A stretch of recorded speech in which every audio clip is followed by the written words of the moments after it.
శుక్లాంబరధరం విష్ణుం శశివర్ణం చతుర్భుజం ప్రసన్నవదనం ధ్యాయేత్ సర్వవిఘ్నోపశాంతయే.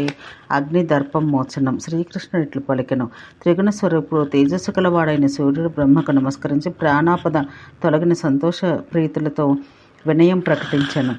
ఇక అగ్ని యొక్క ఉపాఖ్యానం ఏకాగ్రతతో వినుము. ఇది పురాణాల్లో రహస్యంగా ఉంచదగింది. కర్ణములకు అమృతం వంటిది. ఒకసారి భృగుమహర్షి తనను చెప్పించినందువల్ల మిక్కిలి క్షోభనందున అగ్ని ముల్లోకాలను భస్మం చేయుటకు పూనుకొని తనకంటే ఇతరుల తుచ్చులు తానే గొప్ప తేజస్సు గలవాడుగా భావించి తన జ్వాలను భయంకరంగా 100 తాడి చెట్లంత ఎత్తుగా చేసి మండుచుండెను. ఇంతలో విష్ణువు అక్కడికి లీలగా వచ్చి అగ్ని యొక్క ఆ దాహక శక్తిని ముందు నిలిచి నశింపచేసెను. ఆ జనార్దనుడు తన మాయతో చిన్న శిశువై చిరునవ్వుతో భక్తితో తన కంఠాన్ని వంచి వినయం ప్రకటించెను. శిశువు ఇట్లు పలికెను. ఓ అగ్ని భగవంతుడా, ఇట్లు ఇంతగా కోపించి ఉన్నావు, కారణం చెప్పుము. ముల్లోకాలను భస్మంగా చేయుటకు పూనుకుంటవి. ఈ పని వ్యర్థం. దీనివల్ల సాధించే ప్రయోజనం ఏమీ లేదు. నీవు భృగువు చేత శపించబడ్డావు. ఆ భృగువును అణిచివేయము. ఒక్కని అపరాధానికి ముల్లోకాలను భస్మం చేయదగదు. ఈ విశ్వం బ్రహ్మచేత సృష్టించబడింది. దీన్ని రక్షించువాడు స్వయంగా విష్ణువు, సంహరించువాడు భగవంతుడైన రుద్రుడు. ఇదే క్రమం. అది ఇట్లు సాగవలను. ప్రభువైన శంకరుడుండగా సృష్టిని నీవు భస్మం చేయుట ఎట్టి క్రమం?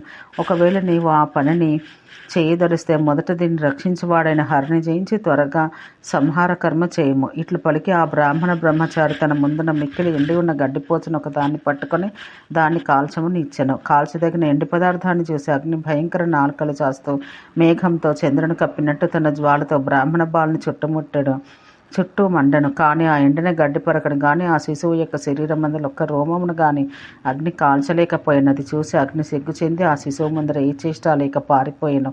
ఇట్లా బాలుడు అగ్ని యొక్క దర్పం భంగం చేసి అంతర్ధానమయ్యను. అగ్ని తన ఆకారాన్ని తగ్గించుకుని భయపడ్డవాని వలె తన స్థానానికి పోయాను. ఇట్లా అగ్ని యొక్క దర్పభంగం చెప్పబడింది. వేరొకటి నిత్యనూతనమైన ఆఖ్యానం అనగా ప్రత్యక్షంగా చూసి చెప్పబడి కథను దేవతల దర్పాన్ని విడిపించిన దాన్ని వినగోరుచున్నావు కదా అని పలకగా రాధాదేవి ఇట్లా పలికెను. ఓ ప్రభు, మిగిలిన దేవతల యొక్క దర్పభంగం కూడా క్రమంగా చెప్పము. నీవు చెప్పే కథను అమృతధారను విని ఈ భూమి మీద ఎవడు చాలునని తృప్తిపడను అని ప్రశ్నించను. శ్రీ నారాయణ మహర్షి ఇట్లా పలికెను. భగవంతుడును ప్రభువైన శ్రీకృష్ణుడు రాధాదేవి వాక్కు విని మనసు ఆనందపరచు పురాతన కథను ఇంకొక దాన్ని చెప్పుటకు ప్రారంభించను.